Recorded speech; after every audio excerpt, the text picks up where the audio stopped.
रामकृष्ण हरी माऊली, स्वागत आहे तुमचं माझ्या यूट्यूब चॅनलवरती। तर सर्वप्रथम मी विठ्ठल रुक्मिणीचे दर्शन घेऊन इकडे ज्या बायका पारायणासाठी बसलेल्या होत्या त्यांना देखील या व्हिडिओच्या माध्यमातून शूट करण्याचा प्रयत्न केलेला आहे। तर तुम्ही इकडे बघू शकता त्यांना माहीत नव्हतं की इकडे व्हिडिओ वगैरे सुरू आहे।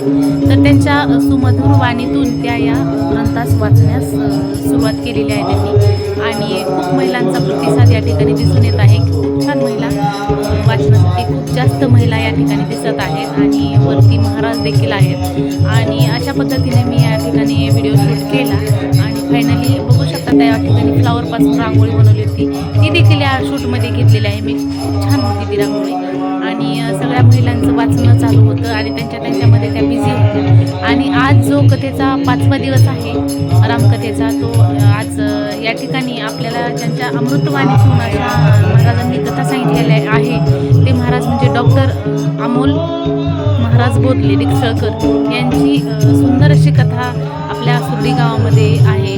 तर तुम्ही याचा सर्वांनी अवश्य लाभ घ्यावा असं मला वाटतं। तर इकडे बघू शकतात मी सुंदर असे फोटो आणि शूट केलेला आहे आणि या ठिकाणी यांचा ब्रेक झालेला आहे। काय 2-4 फोटो वगैरे घेतले, तेवढंच आपल्या मनाला पण समाधान आणि समोरच्या मनाला समाधान। आणि तुम्हाला माझा हा माहितीपूर्ण व्हिडिओ कसा वाटला आणि तुम्ही हा व्हिडिओ कुठून पाहताय ते देखील कॉमेंट करून सांगायला विसरू नका।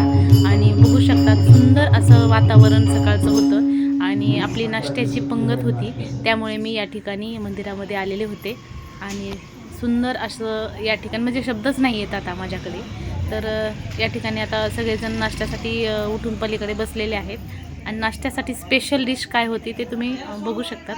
आणि नंतर मी या ठिकाणी फोटो वगैरे काढले आणि छान अशा पद्धतीने नाश्ता वगैरे आम्ही केला आणि लगेचच मंदिरातून घरी जाण्यासाठी निघालेला आहोत। तर आपला नाश्ता होता आज पोहे आणि मस्त असा फरसाण चिवडा अशा पद्धतीने नाश्ता दिला। तर तुम्हाला माझा हा माहितीपूर्ण व्हिडिओ कसा वाटला नक्की कॉमेंट करून सांगा आणि कॉमेंट बॉक्समध्ये रामकृष्ण हरी लिहायला अजिबात विसरू नका। तर पुन्हा भेटूया पुढील ब्लॉगमध्ये, तोपर्यंत मनापासून धन्यवाद। व्हिडिओ वॉच केल्याबद्दल मी तुमची आभारी आहे।